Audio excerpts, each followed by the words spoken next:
연예가의 궁금한 이야기 풍문으로 들어쇼. 오늘도 핫한 풍문들이 준비되어 있는데요. 오늘의 풍문으로 들어쇼. 친모 청부살인 내연남으로 지목된 전 쇼트트랙 국가대표 선수 그 사건의 진상을 알아봅니다. 쇼트트랙 금메달리스트 심석희 선수 성폭행을 폭로한 이유는 무엇인지 알아봅니다.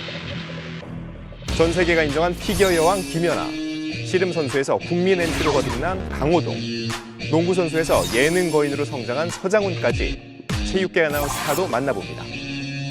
그리고 스포츠 하면 빼놓을 수 없죠. 스포츠 선수와 사랑에 빠진 핫스타들, 그들의 만남까지 풍문으로 들어쇼에서 지금 공개합니다. 지난 한 주간 또 많은 이슈들로 시끌시끌했죠. 네, 스포츠계의 충격적인 민낯이 수면 위로 올라와서 충격을 줬습니다. 네. 네, 제가 풍문단 여러분과 꼭 한번 나누고 싶은 얘기가 있어서 이슈를 한번 준비를 해봤는데 네. 지난해 말에 아주 뜨거운 논란이었던 그 현직 여교사의 친모 살인 청부 혐의 사건 혹시 기억들 하십니까? 뉴스를 봤어요. 뉴스를 봤어요. 워낙 이제 이슈가 좀 많이 됐었죠. 친모요? 친모, 네. 친어머니들. 계모, 아니 계모 막 이런 것도 아니고 진짜 친모를 친모요. 그렇게 했다고요? 진짜 뭐 이건 천륜을 어기는 그런 그럼요. 범죄인데 아. 다행이네요. 저 미수를 붙여서 아니 나는 내가 엄마인데도 불구하고 너무 갑자기 너무 소름 돋는 게 네. 만약에 내 자식이 막 그랬다고 생각하면은 와 이거 어떻게 살아요? 아니, 도대체 왜 어머니를 죽이려고 한 건가요? 청부살인을 시도했던 A씨는 서울 강남의 한 중학교의 기간제 교사였습니다. A씨 같은 경우는 아버지를 일찍 여의고 어머니 밑에서 이렇게 자랐는데요. 평소 친어머니의 억압적 이 훈련 방식에 대해서 굉장히 좀 불만이 많았다라고 해요. 그래서 이 A씨가 인터넷 검색을 통해서 청부살인을 알아보게 됩니다. 그리고 실제로 이걸 실천을 하려고 하는데 검찰에 따르면 이 A씨는 자신의 친모를 살해해 달라면서 시무림센터에 6,500만 원 가량을 돈 내게 돼요. 강압적인 성격의 어머니와 갈등이 있어서 살인 청부를 의뢰했다라고 이 배경에 대해서 설명을 했습니다. 대단하네요. 근데 이해가 안 가는 게 단순한 어떤 갈등이 있다는 이유로 청부 살해를 의뢰했다. 이건 아닐 거 아니겠습니까? 뭔가 또 있겠죠. 네. A 씨의 어머니가 상당한 그 재산을 갖고 있는 재력가이고 그 상속자가 A 씨인데요. 경찰은 이 점을 약간 주목한 거죠. 그런데 이런 사실이 밝혀졌는데 오히려 A 씨의 어머니는 딸의 선처를 호소했다고 해요. 엄마니까. 네, 이게 어쩔 수 없이 엄마의 마음인가 봐요. 그럼요. A씨의 어머니가 탄원서를 냈어요. 근데 이 탄원서에 뭐라고 적었냐면 오랜 시간 내 딸이 정신과 치료를 받아왔다. 그런데 내가 굉장히 내 딸을 억압했고 스트레스를 줬다라면서 선처를 호소했습니다. 세상에. 네, A씨는 이 정신과 치료뿐만 아니라 약물까지 이렇게 투여받으면서 치료를 해왔다고 강조를 했는데요. 이쯤 되면은 모두의 공분을 일으키는 네 글자가 떠오릅니다. 심신미약을 주장하려는 게 아닌가 하는 또 의구심이 듭니다. 네. 근데 이 청부살인을 의뢰한 게 어떻게 밝혀지게 된 거죠? 사실 청부 살해라는 게 어마어마한 일이잖아요. 네. 근데 이런 사건엔 항상 전조 증상이 있거든요.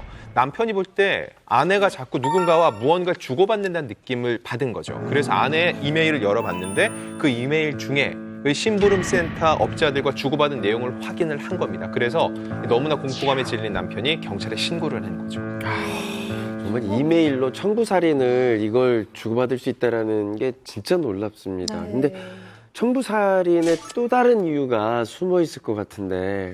네, 사실 여기서부터가 중요한데요. 네. 정말 막장 드라마도 이런 막장 드라마가 없습니다. 바로 A씨에게 내연남이 있었기 때문에.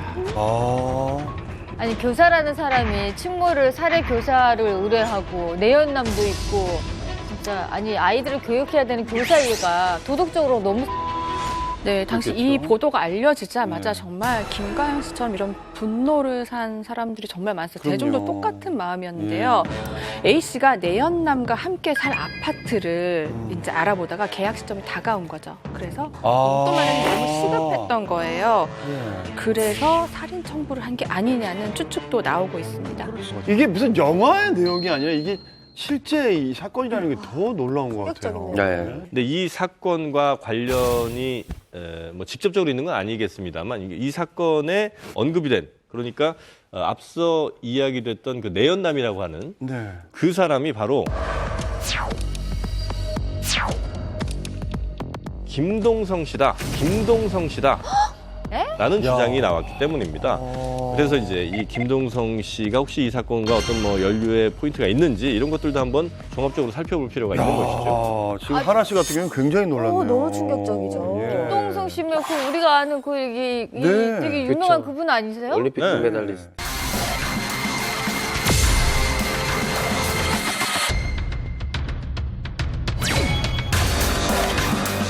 내연남이 김동성 씨라고 해도 사실 청부살인 사건과 관련해서 이거를 살펴봐야 하는 이유가 있나요? 그러니까 이제 네. 그 사실 그 살인 청부를 의뢰했던 그 딸이 왜 이런 살인 청부를 의뢰했는가 그 의도, 범행 동기를 우리가 이제 밝힐 필요는 있는 거잖아요. 뭐 검찰에서 당연히 밝혀야 되는 거고. 근데 그 의도에서 그냥 단순히 어머니로부터 과거에 뭐 받았던 스트레스를 내가 보복하기 위해서 이런 살인 청부를 했는지 아니면 정말로 그 지금 내연남이라고 이제 얘기되고 있는 김동성 씨와의 어떤 관계를 위해서 이번 범죄를 저지르게 된 건지는 필요해서. 한번 우리가 분리해서 좀 살펴볼 필요가 있기 때문에 그래서 한번 요 이야기는 한번 보자는 것이죠. 그런데 A 씨와 김동성 씨가 부적절한 만남을 이어온 사이였다 이 말은 A 씨의 주장일 뿐인가요? 아니면 사실로 밝혀진 건가요? 네. 일단은 주장이 맞습니다. 아직은 주장이니까 주장에 따르면은요, 두 사람이 처음 만난 건 지난해 4월이었고 그 이후에 이 A 씨가 김동성 씨에게 고급 차량 그리고 명품 브랜드 시계 등을 줬다는 겁니다. 그러다 지난해 말에는 단둘이 해외 여행까지 다녀왔다고 하니까 직접적으로 김동성 씨가 좀 조심해야 될 부분인데 이 사건 자체에 개입이 되거나 연루됐다고 볼 수는 없지만 그 정황상에 이 이름 석자가 올라왔다는 것만으로도 대중이 느끼는 충격은 어마어마할 수밖에 없죠. 김동성 씨가 결혼한 유부남 아닙니까? 네, 김동성 씨한테는 슬아의 딸과 아들이 있어요.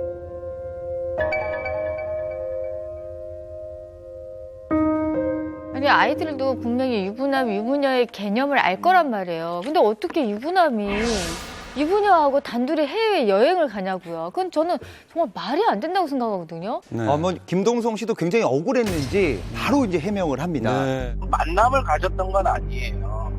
인사만 하고 지냈던 사이예요. 선물 줘서 이제 친해지게 된 거고. 네, 그래서 뭐 인사만 하던 사이에서 뭐 말도 이제 뭐 많이 하게 되고 뭐 그렇게 이제 가까워지게 된 거죠. 그리고 함께 여행을 간 거에 대해서는 이렇게 얘기를 합니다.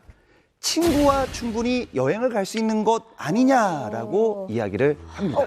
아니 어떻게 남녀 사이에 단 둘이 물론 친구끼리는 뭐 갈 수도 있다 치지만 이거는 결혼을 한 유부녀 유부남의 문제예요. 내 아이가 보고 있는데 나 엄마 다른 저기 유부남 아저씨하고 잠깐 친구니까 여행하러 갔다 올게 자신 있게 얘기 못해요. 할 수가 없어요 그거는. 실제로 이제 김동성 씨가 또 선물에 대해서도 해명을 합니다. 네. 그 친구가 이제 저한테 시계 사주고 했던 거는 맞아요. 네.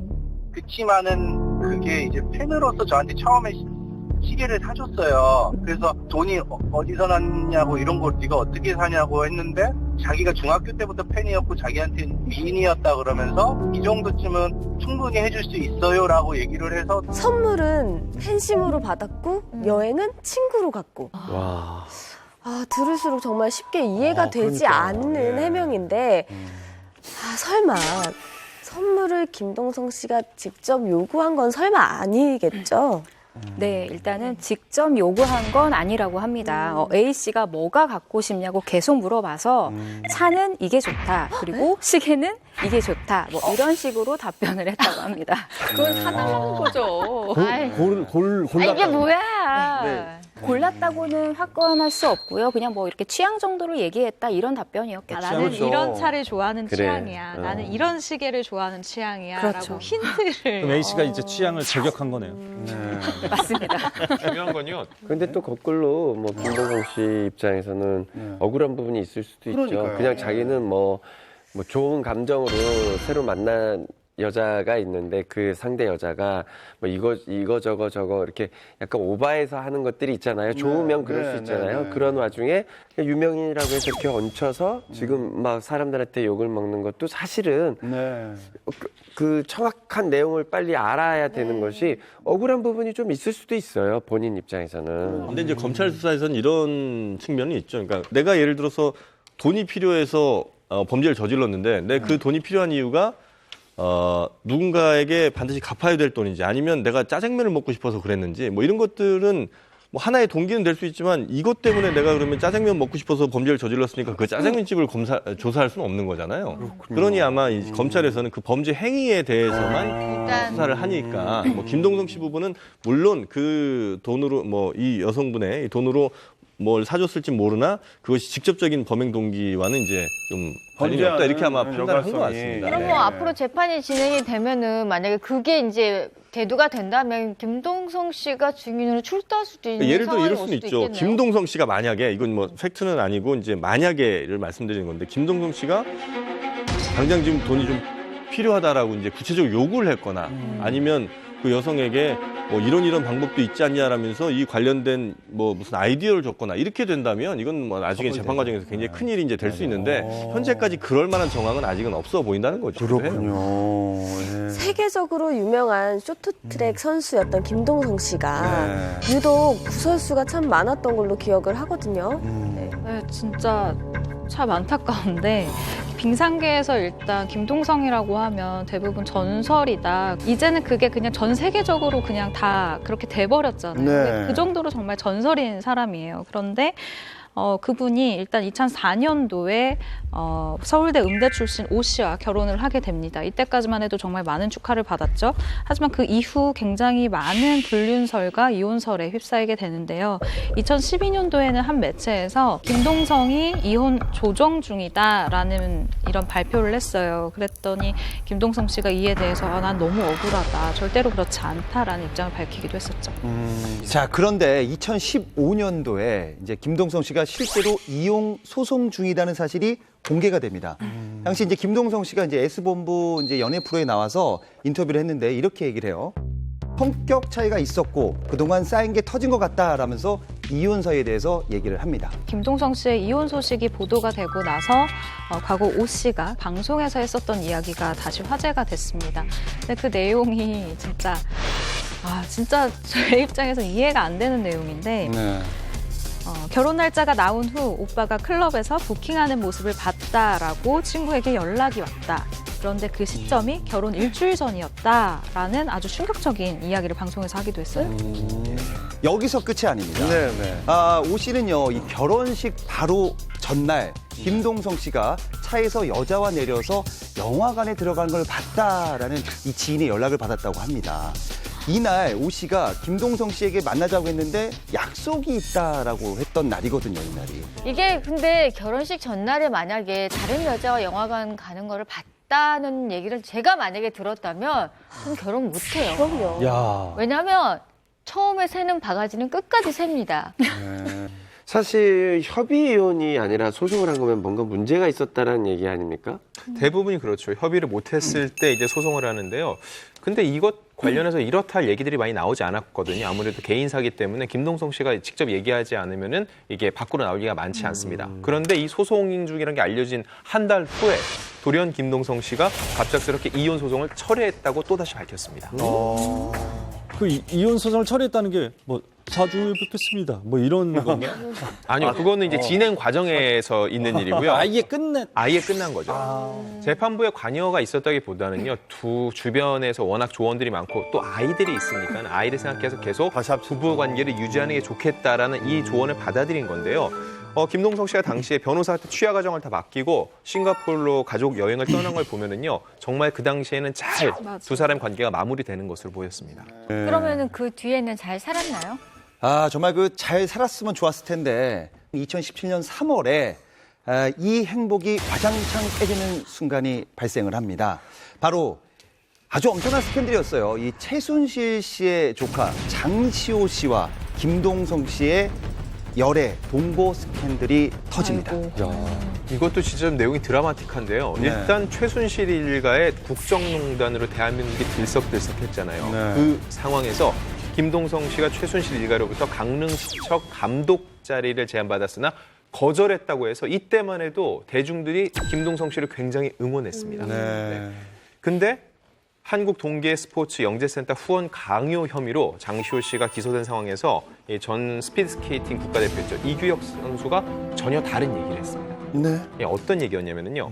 스포츠 영재센터 설립 자체가 장시호 씨와 김동성 씨의 교제로 시작했다라고 폭탄 발언을 하면서 완전히 새로운 국면을 맞게 됐던 거죠.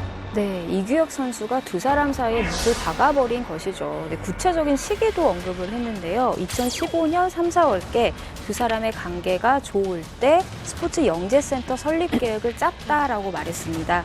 김동성 씨는 즉각 반발을 했는데요. 잘 살고 있는데 카더라식으로 막말을 하는구나. 가족들이 받은 상처에 미안한 마음뿐이다 라면서 분노를 표출했습니다. 근데 하지만 이 장시호 씨가 이 김동성 씨와의 교제 사실을 법정에서 인정을 하는 말을 합니다. 그래서 굉장히 또 충격을 줬어요. 그리고 그때 당시 이제 김동성 씨가 오갈 데가 없었는데 이모 최순실 씨의 집에 들어가서 살게 됩니다. 그때 당시에 이제 스포츠 영재센터 설립도 이모와 함께 한 달 동안 계획을 했다는 거죠. 네. 최순실 씨의 집에 김동성 선수가 살았다고요? 한 달 동안 머뭅니다. 까도 계속 나오는 거 보니까 이제는 그냥 김동성 씨가 아니라 다른 사람인 것 같은 막 그런 느낌까지 드네요. 네, 그런데 이걸 또 김동성 씨의 매니저가 언론 인터뷰를 통해서 반박을 합니다. 당시에 김동성 씨가 사우나를 전전하던 상황이라 오갈 데가 없어서 잠시 머물렀을 뿐이지 정식으로 장시호와 교제를 한 것은 아니다라고 얘기를 한 건데요. 오히려 이런 얘기까지 합니다. 장시호 씨 측에서 김동성 씨 측에게 이런 제안을 한대요. 스포츠 영재센터 대표직을 해보는 게 어떻냐라고 권유를 했는데 김동성 씨가 이를 거절을 했다라는 거죠. 그래서 그 이후부터 장시호 씨 측에서 오히려 내용 증명을 보내는 등 굉장한 압박을 해왔다라고 주장을 하고 있었습니다. 예, 하지만 장시호 씨 측은 김동석 씨가 모두 거짓말을 하고 있다고 전면 반박을 했고요. 그리고 강릉시청 감독 제의를 거절했다는 것도 거짓이다라고 말하면서 상황은 또 달라졌죠. 그래요. 네, 일단 장시호 씨 측 주장인데요. 그 사람이 어린 시절 2, 3년가량 교제했던 사이라고 아예 밝혔습니다. 원래는 최순실 씨가요, S대에서 영재교육원을 기획하던 중이었는데 김동성 씨를 만나서 스포츠 영재센터가 건립된 것이라고 주장했습니다.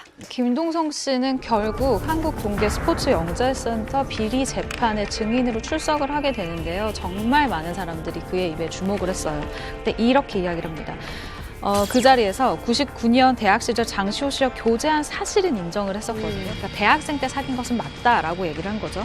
하지만 결혼 후에 만났었던 것은 남녀 관계가 아니라 그냥 일적인 부분이었다라고 주장을 해요. 그리고 공식적인 자리에서 직접 아니라고 부인을 하게 된 건데 아내와 관계가 소홀해지면서 이혼 경험이 있던 장시호 씨에게 좀 마음적으로 의지를 했던 것뿐이다. 우리는 뭐 사귀었던 사이가 아니다라고 자신의 생각을 이야기합니다. 자, 그런데 뭐 이게 이제 장시호 씨의 이제 원래 주장과 좀 부딪히지 않습니까? 그래서 이 장시호 씨의 변호사 측에서 필사기를 꺼내듭니다. 그건 바로 SNS 메시지를 법정에서 공개한 건데 주고받았던 걸. 내용이 다소 충격적입니다. 바로 김동성 씨가 거절했다던 이 강릉시청 감독직을 얘기하면서 이런 내용을 얘기를 해요. 강릉으로 가면 너 못 볼 텐데 어떡하나. 보고 싶다.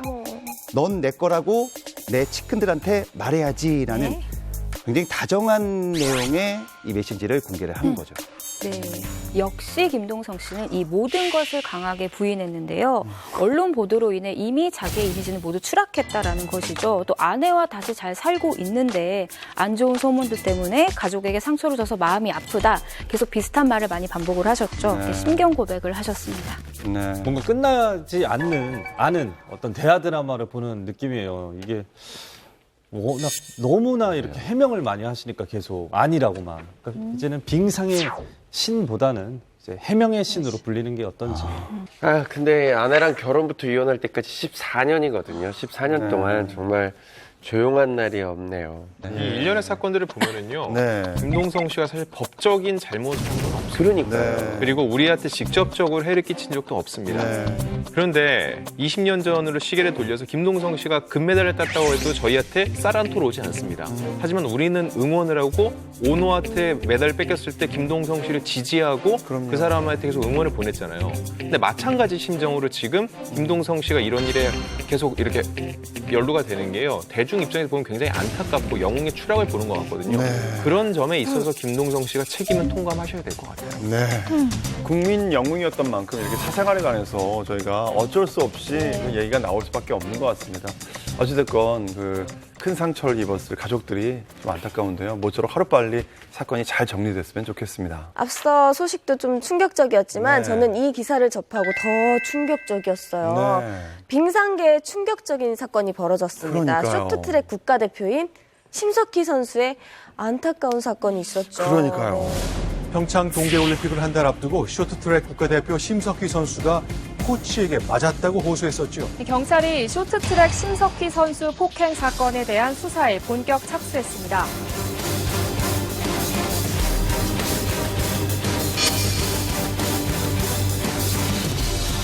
때린 선수 4명 말고 더 있나요?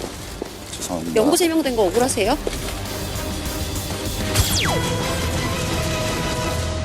심석희 선수는 2018 평창 동계올림픽에서 3000m 계주 금메달을 땄었죠. 그리고 그 전인 2014년도 소치 동계올림픽에서는 금, 은, 동 이 모든 메달을 석권하는 국민들에게 정말 기쁨을 준 그런 국가대표 선수인데요.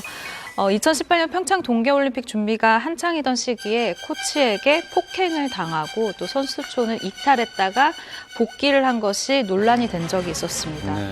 저는 그때 그 기억이 나는 게 문재인 대통령이 그 선수촌을 방문했을 때 심석희 선수가 없었어요. 근데 감기 몸살로 못 나왔다라고 이렇게 그때 핑계를 댔던 걸로 저는 기억이 나거든요. 네, 맞습니다. 지난해 1월이었는데요. 조재범 전 코치의 이 폭행을 견디다 못해서 결국은 심석희 선수가 선수촌을 이탈해서 친오빠에게 문자를 남겼습니다. 그 내용은 죽고 싶다라는 내용이었다고 하고요.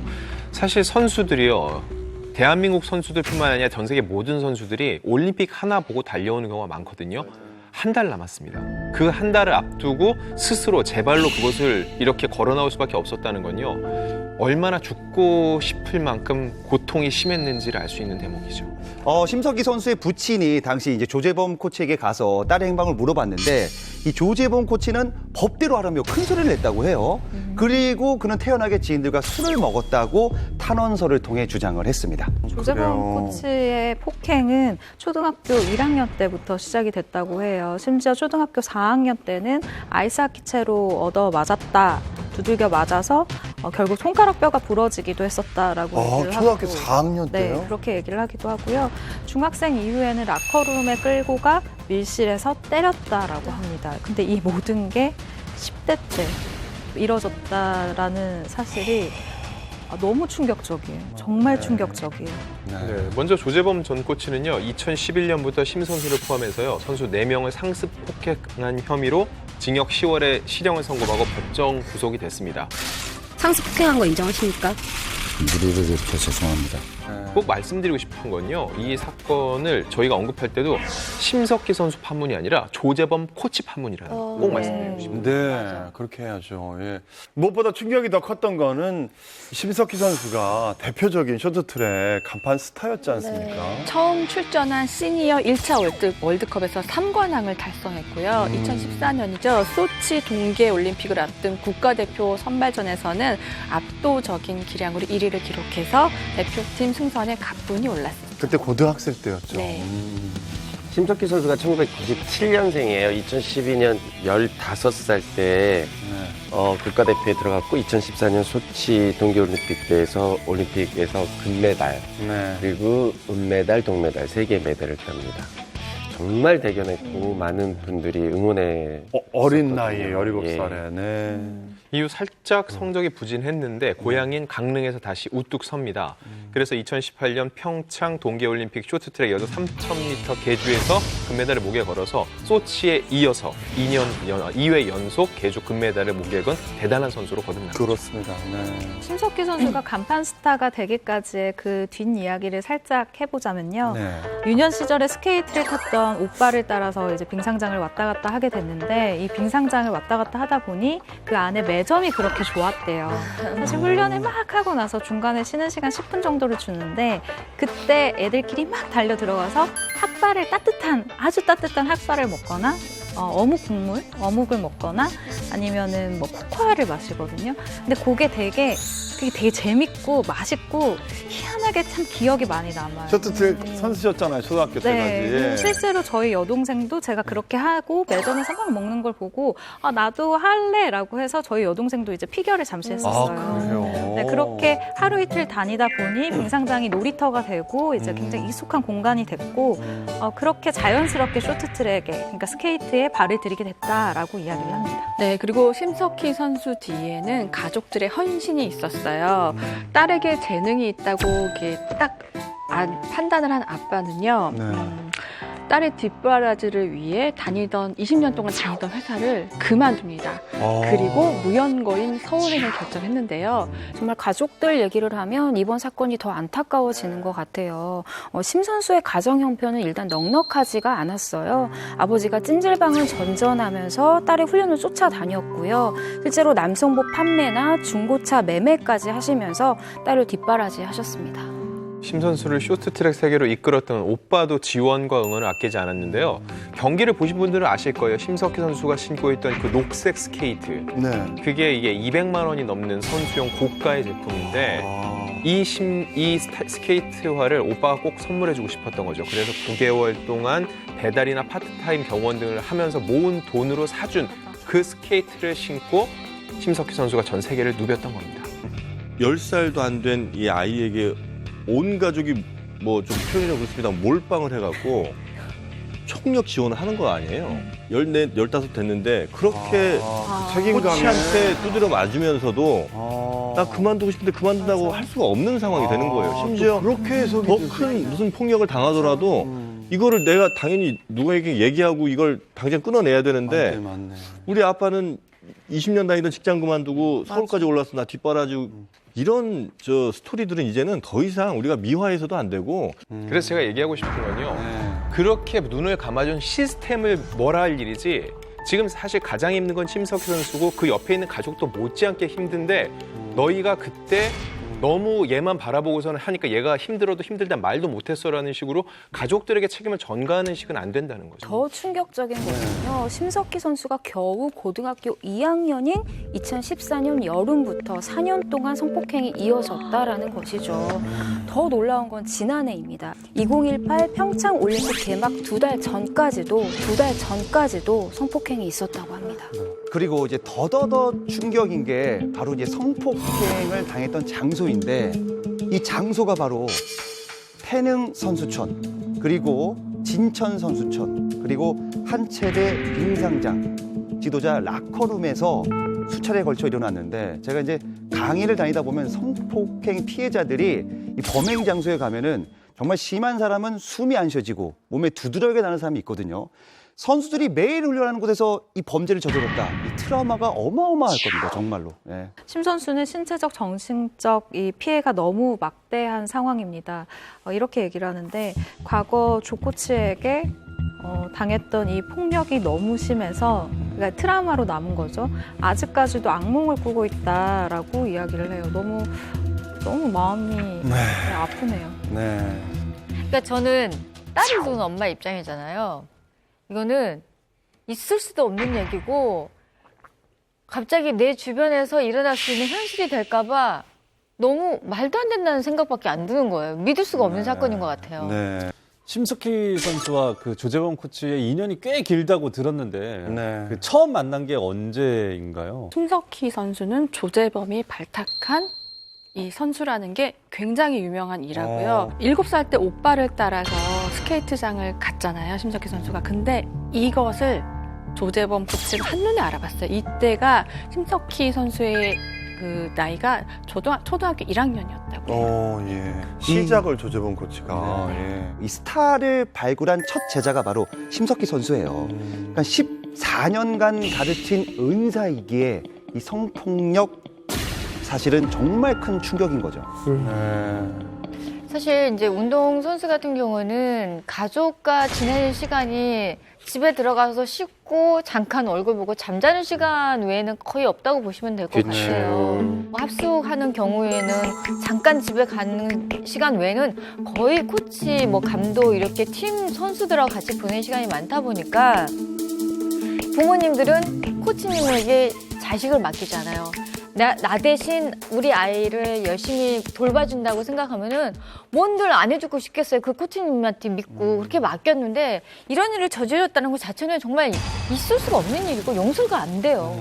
네, 조재범 코치는요, 쇼트트랙 선수 출신이에요. 네. 1995년 동계 소년체전 1500m 남자 중학생 부분에서 동메달을 획득하면서 두각을 나타냈었습니다.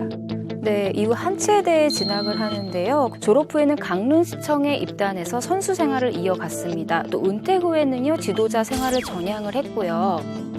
장비 담당 코치 등을 거치면서 국가대표 코치로 선임이 됐습니다. 평범하기도 하고 혹은 뭐 그 능력이 아주 없는 사람은 아닌 것으로 그러니까 적어도 이제 지도자로서 능력은 뭐 꽤 인정을 받았던 게 아닌가 이렇게 보여지긴 하는데 문제는 2014년 그 소치 동계올림픽 앞두고 성추행 사건이 터졌었거든요. 쇼트트랙 대표팀 코치가 이제 선수들을 뭐 성추행했다 이런 이제 사건이 터졌었는데 바로 그 빈자리에 이 조재범 코치가 담당 코치로 들어갔다는 거. 그래서 이 성추행 사건으로 빈자리에 다시 그가 들어가서 또 같은 범죄가 지금 반복된 게 아닌가. 이건 좀 구조적인 문제가 있는 게 아닌가. 선임자가 성추행 사건으로 이제 물러나게 된 거죠. 일으켜서 물러난 거예요. 네.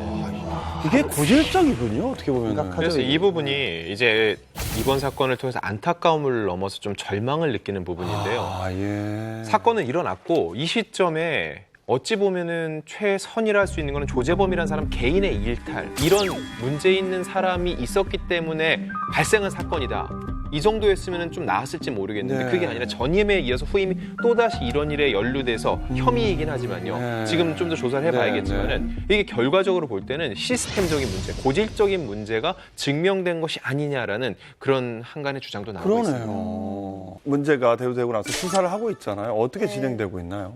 네, 최근 2심에서 검찰은 상습 상해 혐의에 대해서만 징역 2년을 구형을 했는데요. 하지만 조재범 코치는 성폭행 혐의는 전면 부인했습니다. 네, 일단 경찰에 따르면요, 삭제된 모든 메시지를 복원하는 것은 불가능하다고 해요. 하지만 다행히도 심 선수의 성폭행 진술에 신빙성이 있다고 보고 이를 입증하는 데 수사력을 모으고 있다고 합니다. 뭐 제 개인적인 생각은 일단 심석희 선수가 일단 미투를 했잖아요. 이 자신감을 내서 얘기를 했는데 좀 추가적으로 젊은 빙상인들이 계속해서 미투와 이제 자기도 폭행을 당했다라고 이제 얘기를 하고 있단 말이에요. 그래요. 주장을 하고 있다고요? 네, 힘을 모으고 있어요. 그리고 정말 중요한 거는 심석희 선수의 이제 변호사가 추가적으로 녹취나 메신저 같은 추가적인 증거가 가지고 있다라고 알려져 있거든요. 얼마 전에 한체대 전명규 교수가 이 사건과 관련해서 기자회견을 했습니다. 앞으로 이 사건이 좀 진행이 어떻게 될까요? 네, 일단 이 전명규 교수는 한체대에서 교수를 역임을 하고 있고요. 전 대한빙상경기연맹 부회장을 했었어요. 그래서 선수들 사이에서는 정말 막강한 영향력을 가진 사람이다라고 인식이 되어 있고 실제로 빙상계 대부다라고 불리고 있는 사람인데요. 최근에 젊은 빙상인 연대로부터 심석희 선수의 폭로를 막으려고 했다라는 의혹이 제기가 됐습니다.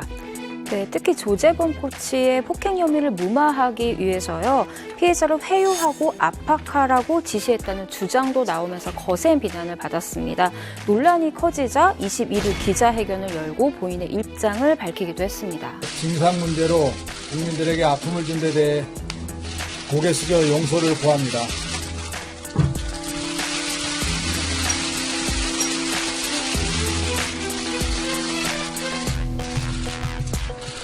또한 조재범 코치로부터 형연할 수 없는 고통을 당한 심석희 선수에게도 사죄하고 싶다는 말을 하고 싶습니다. 자, 그리고 이 조재범 코치 구속에 대해서 입장을 밝혔는데 이렇게 얘기합니다. 조재범, 심석희 모두 내 제자다. 사실 추가 사항이 발생하기 전엔 구속은 조금 과하지 않나라는 생각을 한 건 사실이지만 지금은 그렇지 않다라고 힘줘 말을 합니다. 네. 일단 현재까지 젊은 빙상인 연대에서 추가로 확보한 성폭행 피해 사례가 무려 5건이나 더 있는 상태예요. 그렇기 때문에 아마도 이러한 추가 폭로가 계속되지 않을까라고 조심스럽게 예측을 해보고 있고요. 그리고 대중이 조금 더 관심을 두고 지켜봐야 하는 문제가 아닌가 생각이 듭니다. 네, 오늘은 조금 무거운 얘기들을 계속 하게 되는데요. 심석희 선수의 폭로에 이어서 유도계에서도 성폭행 폭로가 나왔습니다. 네, 신유용 씨는요, 고교 시절 국가대표 상비군으로 꼽힐 정도로 유도 유망주였는데요. 심석희 선수의 폭로에 용기를 얻고 동참하기로 했다고 합니다. 이 정확히 어떤 사건인가요? 네, 신 씨는 고등학교 1학년이었던 16살, 진짜 나이가 너무 어리죠. 코치 손모 씨로부터 4년 동안 성폭행을 당했다라고 이야기를 했습니다. 그래서 뭐 창문도 잠그고 매트리스 위로 올라오라고 올라갔을 때는 이미 늦었던 거죠. 그 사람의 힘을 뿌리칠 수가 없었어요. 정말 엄청난 충격을 안긴 건데요. 피해 사실을 지난해 자신의 SNS에 폭로를 했지만 공론화시키기 위해서 이렇게 행동을 했지만 코치였던 손모 씨가 혐의를 부인하고 나선 거예요. 그렇기 때문에 별다른 수확은 얻지 못했다, 소득은 없었다라고 하는 상태입니다. 통화했어? 네. 어떻게 된 거냐? 일단 사실대로 다 얘기했어요. 원래 사실대로 다 얘기했다고? 그래? 나랑 약속했잖아. 솔직하게 말하는 게 맞다고 생각했어요. 선생님이 거짓말 하는데 제가 뭔가 쓰이려고 했던 거잖아요. 사실. 네, 이렇게 지속적인 성폭행을 가하면서도요, 훈련이라는 이유로 이런 폭행을 가하는 사례가 종종 일어난다고 합니다.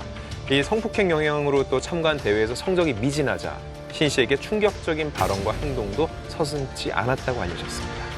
네, 맞습니다. 정말 분노를 유발하게 하는데요. 성폭행 이후에도 충격적인 행동을 했습니다. 임신한 거 아니냐, 생리 주기는 맞냐라면서 임신 테스트기 2개를 건네기도 했다고 하니까요. 얼마나 더 큰 상처를 또 한 번 받은 것이죠. 임신 테스트기를 먼저 가져와서 해보라고 했었고 제가 그걸 해볼 줄 어떻게 할지 모르니까 물어봤는데 이렇게 하면 된다더라, 방법 봐라 이러고 해서 했고. 야, 무슨 임시 테스트 그거를 너무. 네. 야, 이게 사실이면 정말 이게 코치가 아니네요. 그건. 자, 또 이제 그 가해자 송 코치는 더한 얘기를 합니다. 어떤 얘기를 하냐? 너 이거 누구한테 말하면 네 유도 인생 끝이야. 그리고 우리 둘 다 끝이니까 한강 가야 된다. 이런 식으로 지속적으로 협박을 했다고 합니다. 진짜 말하면 우리 둘이 진짜 한강 떠야 된다. 유독에 떠야 된다. 너만 떠야 되는 줄 아냐. 나도 떠야 된다. 뭐 이런 얘기들로. 아니 근데 진짜 열받는 게 이 손모 씨가 유부남이었어요. 그래서 아내에게 알려지는 건 또 두려웠던 거예요. 그래서 이 선수에게 50만 원을 제시를 하면서 사건을 무마하려고 했었던 이 정황까지 알려져서 더 큰 분노를 샀습니다. 진짜 기가 찰 노릇이네요. 쪼잔하다, 쪼잔해 진짜. 이게 근데 그 가해자인 그 코치, 아직까지 뭐 가해자라고 얘기할 수 없겠죠, 사건이. 그 성폭행 혐의에 대해서는 인정을 안 하고 있는 거죠. 예. 성폭행 관련해서는 혐의를 아직까지 뭐 구체적으로 인정 안 했는데요. 네. 성관계 자체는 부인하지 못했습니다. 그러면서 그러니까, 이런 얘기를 했습니다. 네. 교제하는 사이였다. 이게 너무 와요. 당시 신 씨는 미성년자였습니다. 아니, 어떻게 연인 관계라고 얘기를 할 수가 있냐고요. 미성년자이고 제자이고 그러고 자기는 또 유부남인데 말이 돼요? 말도 안 되는 소리를 하고 있어요. 진짜 어떻게 그리고 또 화가 나는 게 그 개인적인 수발까지 선수에게 이제 코치가 다 들게 했다고 하는데. 개인적인 수발이요? 그러니까 뭐 선수한테 왜 그런 거를. 그러니까 정말 훈련에 집중하라고 때린 거잖아요. 근데 그렇게 해놓고 빨래, 방청소, 뭐 잔심부름 등을 시키고 그리고 나중에 코치가 호출하면 가서 또 무언가 어떤 다른 일을 해야 되고 이런 학생들이 정해져 있는데 이런 학생들을 동료 학생들이 따까리라는 말로 불렀다고 합니다.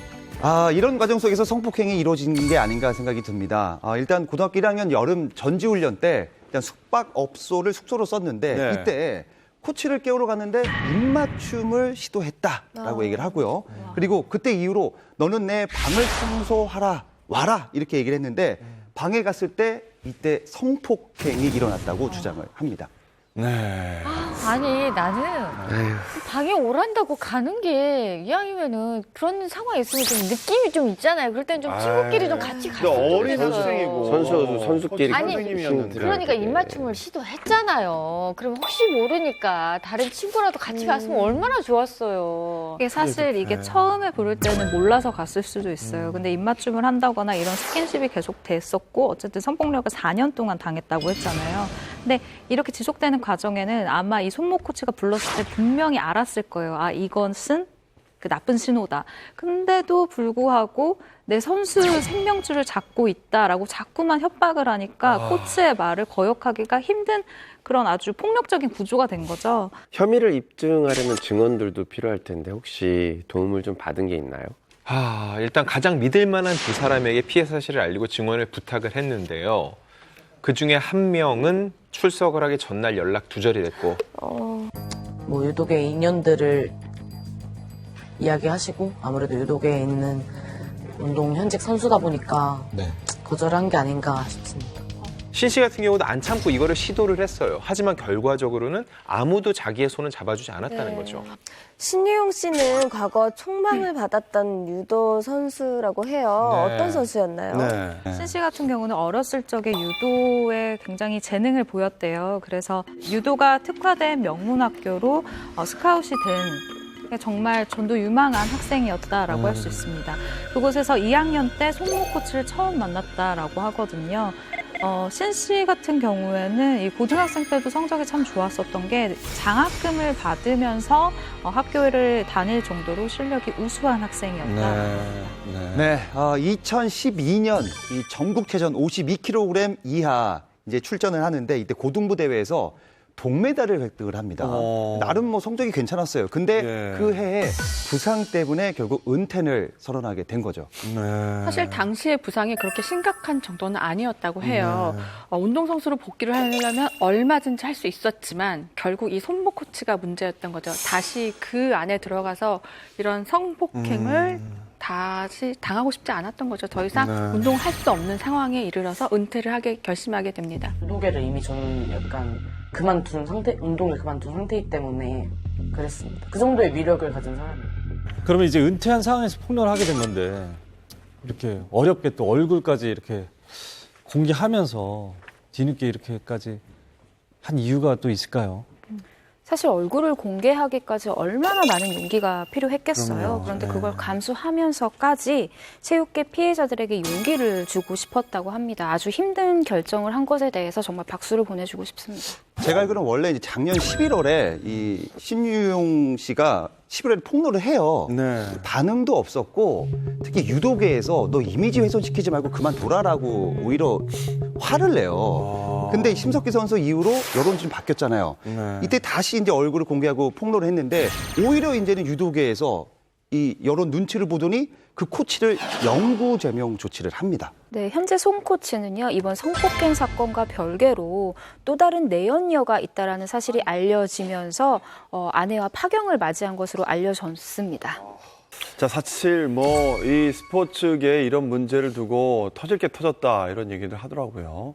그래서 이제는 체육회하고 문체부가 아닌 정말 다른 쪽에서 이걸 관리를 하는 게 이제 개선으로 나왔는데 그것도 지켜봐야죠 또. 어떻게 지켜볼 게 아니라 계속해서 메달에 목매면 이건 없어질 수가 없다니까요. 그러니까 메달에 그렇게 온 국민이 막 환호하고 그리고 그것이 곧 돈이 되고 그 사람의 평생을 보장하는 무엇인가가 된다면 이거는 바뀔 수가 없어요. 근데 사실 이게 메달뿐만이 아니라 어린 시절부터 고등학교 올라갈 때 그리고 대학교를 들어갈 때 그리고 국가대표가 돼서 메달을 딸 때 이게 다 이런 과정을 견뎌내지 못하면 낙오될 거라는 거를 그냥 최면 걸듯이 하는 것 같아요. 그러다 보니까 이런 체육계뿐만이 아니라 예술계나 이런 이제 위에 분들이 전권을 갖고 있는 그런 부분에서는 훨씬 더 이런 비리들이 많이 폭력들이 자행되고 있는 것이 아닌가라는 생각에 전체적인 해결책을 한번 좀 찾아봐야 될 것 같아요.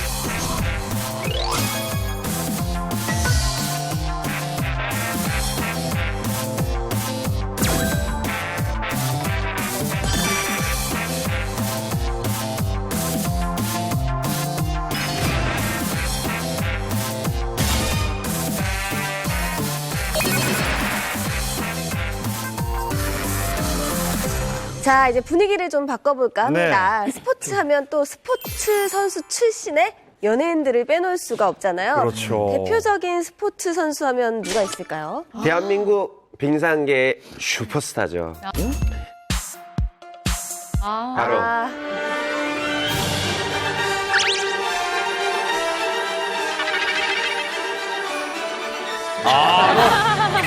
전혀 누군지 몰랐어요. 뭐 이 정도로 나와야 되지 않을까요? 자, 싱싱 불어라 다리 정도. 굴리고 바로 김연아? 우리 김연아 씨를 모르는 사람은 진짜 거의 없을 정도 아닙니까? 그렇죠. 신연아 씨가 탄생하기까지 정말 엄청난 연습, 훈련이 있었다고 하더라고요. 네, 그렇습니다. 우리 김연아 선수는 5살 때 엄마와 언니를 따라 스케이트장에 갔었어요. 갔는데 그때 신은 부츠의 맛을, 그 감촉을 너무 즐겁고 행복했었던 거예요. 네. 그래서 그날을 계기로 스케이트와 친해졌고요. 2년 뒤에 본격적인 스케이터의 삶을 살기 시작했습니다. 네. 더 놀라운 이야기는 12살 때 트리플 점프 5종을 모두 완성시켰다라는 건데요. 와, 이거 신동이네요. 이 정도면 진짜 영재다, 신동이다 이렇게 얘기를 해야 될 것 같아요. 그런데 이렇게 잘하는 김연아 씨도 그 인생이 그렇게 순탄하진 않았다라고 합니다. 초등학교 6학년 때 부상으로 한창 고생을 하다 보니까 운동을 더 하고 싶지 않다라고 집에 이야기를 했고 그해 전국체전만 마무리하고 그만하기로 이야기를 마무리 지었습니다. 그랬었어요. 아, 그만하기로 했는데 하지만 이 불행인지 다행인지 이 전국대회에 출전을 해서 부상인데도 우승을 차지합니다. 야, 그러면서 2003년 최연소 국가대표에 발탁되면서 선수 생활을 이어갑니다. 예. 근데 사실 궁금한 게 네. 아무리 실력이 출중하다고 해도 피겨 스케이팅은 그때 비인기 종목이라서 그렇죠. 레슨비도 조금 비싸고 많이 쉽지는 않았을 것 같아요. 선생님들도 많이 없고. 맞아요. 네, 김연아 선수가 어렸을 때는 아버지가 사업을 하셔서 조금 여유가 있었다고 해요. 그러나 IMF가 있었잖아요. 그 이후로 조금 힘들어졌다고 해요. 그러니까 레슨비나 그리고 빙판 그 대여비, 대관료조차도 좀 내는 게 좀 버거웠었던 거죠. 그래서 선택한 것은 어머니가 직접 운전기사도 하고 코치, 매니저 역할을 다 했던 거죠. 아마 어머니가 없었다면은 쉽게 이제 이루어지지 않았을 수도 있었을 것 같아요. 그리고 스케이트 부츠가 한번 망가졌었나 봐요. 근데 스케이트 부츠도 사실 굉장히 고가잖아요. 비싸죠. 예. 그래서 어떻게 연습을 했냐면요. 투명 테이프로 이렇게 징징 감아서 그 부츠를? 예, 그래서 발목을 고정시켜서 연습을 할 정도였는데요. 그런 김연아 씨가 연습을 그렇게 했는데 2006년에 그랑프리 시리즈 우승을 합니다. 와. 네. 사실 김연아 선수가 세계적인 실력을 갖추게 된 건 그 다음에는 어머니의 노력도 있었죠. 가족들의 애정도 있었지만 그 외국인 코치를 만나면서죠. 네. 그 이름이 브라이언 오서. 오서. 네. 네. 김연아 어서 선수 인생에서 재밌습니다. 네, 일단 김연아 선수 인생에서 빼놓을 수 없는 스승들, 진짜 은사들을 빼놓을 수 없을 것 같은데요. 바로 2007년 캐나다 토론토에서 만난 방금 언급한 브라이언 오서 코치가 있고요. 또 안무가 데이비드 윌슨입니다. 네. 이 두 스승의 지도 때문에 김연아 선수는 표현력에 날개를 답니다. 제가 무용을 전공한 입장에서 보면은, 그러니까 어떤 느낌이냐면요. 보통 이제 뭐 트리플 악스 막 이런 것처럼 스킬에 집중하던 그런 거였다면, 김연아 선수는요, 얼굴 표정 자체가요, 정확해요. 음악과 감정과 그다음에 자신이 표현해야 될 거에 대한 것이 얼굴 표정이 나와요. 그러다 보니까 전체적으로 딱 보면 한 폭의 그림이다라는 게 정확히 나와요. 안 그러면은 그냥 기술만 좋으면은 사실 그 선수의 얼굴을 보는 게 아니라 오 되게 잘 들어가고 착지가 완벽하네 여기서 끝났겠지만 김연아 선수는 음악과 그다음에 동작과 이게 지금 이 스토리 이런 거를 정말 몸으로 너무 표현을 잘해요. 그리고 2007년, 2008년 세계선수권 대회에서 한국 피겨 사상 처음으로 동메달을 획득을 합니다. 아, 정말 대단해요. 그리고 2009년 우리 모두가 알고 있는 그 김연아 씨 한 번씩 따라했을 겁니다. 바로 이 동작. 이 동작. 이거 아시죠? 그게 입을 그거는 문희준 씨죠. 되게 있었는데요. 여러분 이거 아시죠? 죽음의 무도 따라해 붙였잖아요. 예, 이것 때문에 정말로 저 승승장구하고 정말 CF도 정말 많이 찍고. 김연아 선수는요, 2007년부터 광고를 찍기 시작을 했는데요. 대기업 중심의 업체 광고만 30개 이상을 찍었고요. CF 편수가요, 무려 266편입니다. 아마 출연료가 그만큼 저희가 김연아 씨 광고를 많이 본 것이죠. 지금도 찍고 있잖아요. 맞아요. 출연료가 궁금하실 텐데요. 이게 업체당이 아니라 편당 있고요. 226편을 있고요. 226편을 찍었는데요. 편당 10억 원을 받고 있고요. 연 광고 수입만요, 무려 100억 원대에 이른다고 합니다. 그렇게 잘 나가던 우리 김연아 선수가 은퇴를 한다는 소식이 전해져서 정말 대중이 너무나 아쉬움을 켰는데요. 언제 김연아 선수가 은퇴했었죠? 네, 2014년도입니다. 소치 동계올림픽에서 은메달을 딴 것을 마지막으로 빙판을 떠났는데요. 하지만 이후 더 눈길이 가는 행보가 있었어요. 진짜 대단하다, 정말 대단하다라고 생각이 드는 게 IOC 선수위원 도전이었습니다. 김연아 선수는 평창올림픽 유치 과정에서 직접 IOC 총회에 참석을 해서 프레젠터로 나서기도 했고, 이 과정에서 아주 평창올림픽 그 유치에 큰 힘을 보탰다라는 언론의 평을 얻기도 했습니다. 2018년 평창올림픽 홍보대사로 맹활약을 하면서 성공적인 대회 개최에 일조를 했다라는 것이죠. 사실 뭐 평창올림픽이 제가 알기로는 삼수한 걸로 알고 있거든요. 사실 대한민국이라는 빙상 강국이긴 하지만 빙상 종목 중에 어떤 특정한 데서 강국이거든요. 그래서 과연 세 번째에서도 저희가 성공할 수 있을까 아니면 또 실패할까 굉장히 많은 관심이 있었는데, 우리 김연아 선수가 정말 여자 피겨스케이트 선수 사상 최고점을 찍고 또 그리고 세계적인 선수가 되는 바람에 아마 이때 프리젠터 한 게 굉장히 큰 도움이 됐을 거예요. 잘했어요. 네, 굉장히 잘했어요. 감동적이고. 예.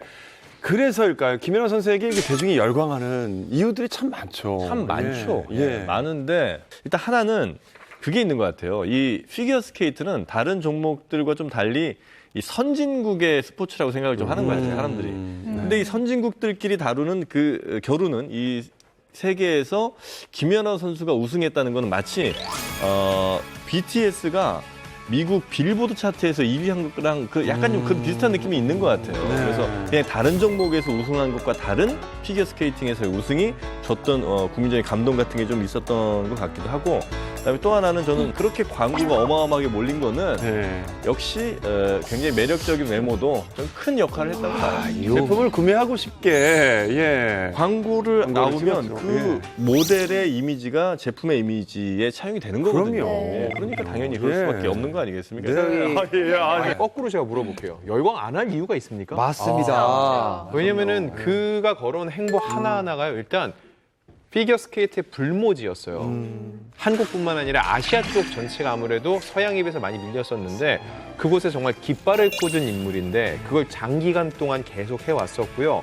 세계사적으로 전무후무한 기록을 남겼고, 외모에 대해서 얘기하셨지만요, 그냥 단순히 예쁘다가 아니라 저는 동양적인 미를 갖췄기 때문에 더 통했다고 생각을 해요. 자, 이번에는 스포츠 선수 출신 연예인을 한번 만나보도록 하겠습니다. 자, 누구를 첫 번째로 꼽아볼까요? 스포테이너라는 말이 사실 이 사람 때문에 생긴 겁니다. 명실상부 대한민국 최고 MC, 힘의 진행의 달인 강호동 씨를 얘기하셨습니다. 강호동. 저는 이제 강력하게 이분 추천합니다. 농구계가 낳은 스타. 서장훈 선수. 서장훈. 지금 예능계에서 제일 잘 나가는 두 분이라고 할 수 있는데, 강호동 씨, 서장훈 씨가 씨름 선수, 농구 선수일 때 최고의 실력자였어요. 근데 저는 되게 웃긴 것 같아요. 이제 강호동 씨 현역 시절을 제가 봤잖아요. 그 황소 같은 힘을 자랑하던 그들이 와가지고 개그하시고 웃기고 막 재밌는 거 보면은 참 재밌다 그런 생각이 드는데, 강호동 씨는 어떻게 해서 씨름 선수가 된 건가요? 네, 강호동 씨와 뗄 수 없는 분이 있는데요. 수많은 천하장사를 배출한 씨름판의 히딩크 황경수 감독 손에 직접 발탁이 됐어요. 경남 진주에 씨름 제목감이 있다라는 얘기를 듣고 한 걸음에 달려가서 강호동 씨를 만나게 된 것이죠. 아이고. 네. 몇 살 때죠? 고등학생 때. 산소통이 아니라 저거 그냥 물통 같아요. 물통이에요? 강호동 씨는 사실 처음에 씨름에 그렇게 큰 흥미를 느끼지 못했어요. 오히려 아버지에게 아버지, 저는 공부가 하고 싶습니다. 라고 이렇게 어필을 했는데 아버지께서는 공부는 아무나 하는 게 아니다. 공부는 아무나 하는 게 아니다. 그러니 너는 운동을 해라. 라고 아주 단호하게 그리고 힘세게 강호동 씨를 설득을 했다고 해요. 데뷔했을 때 키가 182에 몸무게가 120kg. 도년장사라는 평가를 받는데 불과 19살의 나이에 이제 씨름계의 거장 이만기 씨를 만납니다. 이 치열한 삿바 싸움 끝에 밀어치기로 승부가 갈렸는데 이때 이만기 씨도요 씨름판의 신사라고 불릴 정도로 굉장히 매너가 좋았는데 얼마나 자존심이 상했으면은 강호동 씨가 내미는 악수까지 뿌리치고 내려갔고 결국 그해 9월에 공식적으로 은퇴를 선언했습니다. 그렇게 이만기 씨를 제치고 결승전에 올라갔던 강호동 씨, 당시 한라급이었던 유영대 씨를 상대로 3대0 완승을 거뒀어요. 생애 처음 천하장사에 오르면서 최연소 기록까지 쓴 건데 이후 씨름판은 완전 강호동 전성시대가 됐습니다. 호동 씨의 선수 시절이 어마어마했는데요. 그러면 우리 서장훈 씨 선수 시절은 어땠을까요? 밀리지 않죠. 그럼요. 네, 서장훈 씨를 농구 선수로 많이들 알고 계시잖아요. 하지만 첫 시작은 다른 종목이었습니다. 그래요? 바로 야구였는데요. 야구? 너무 눈에 띄었을 것 같아요, 필드에서. 일단 서장훈 씨는요, 1982년 야구 선수로 입문을 했는데요. 어린 시절부터 야구를 그렇게 좋아했다고 합니다. 그때 근데 야구를 그만두게 되는 사건이 발생하는데요. 강남에서 전학을 왔다는 이유만으로 선배와 동료들이 괴롭혔고요. 결국은 견디다 못해서 중학교 2학년 때 휘문중학교로 전학을 가는데 이 야구 선수로 계속 활동을 하기 위해서는 전학 동의서가 있어야 된대요. 근데 이걸 받지 못했던 거죠. 그래서 결국은 본인이 야구 선수로서 명맥은 이어갈 수 없었고 대신 큰 키 덕분에 선생님의 권유로 농구를 시작하게 된 겁니다. 그래요? 그러니까 어쨌든 유신이 모르지만 그 선생님의 그 해안이 지금의 서장훈 씨의 인생을 바꿔놨네요. 98년도 연세대학교를 졸업하고 그해 이제 청주 SK 나이츠에 입단을 합니다. 이제 프로 선수 생활을 시작하는데 많은 분들이 지금 서장훈 하면은 뭐 그냥 키 큰 개그맨 이렇게 생각하는데 국보급 센터예요, 이분이.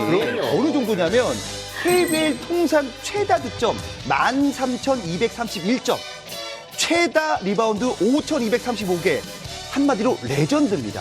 이렇게 선수로 승승장구하던 강호동 씨와 서장훈 씨가 은퇴를 하게 됐잖아요. 네. 근데 먼저 강호동 씨는 언제 은퇴를 하게 되신 건가요? 네, 강호동 씨는 1992년 3월 24회 천하장사 대회로 정상에 오른 뒤에 5월 은퇴를 선언을 하는데요. 은퇴 이유가 약간 의외입니다. 바로 학업인데요.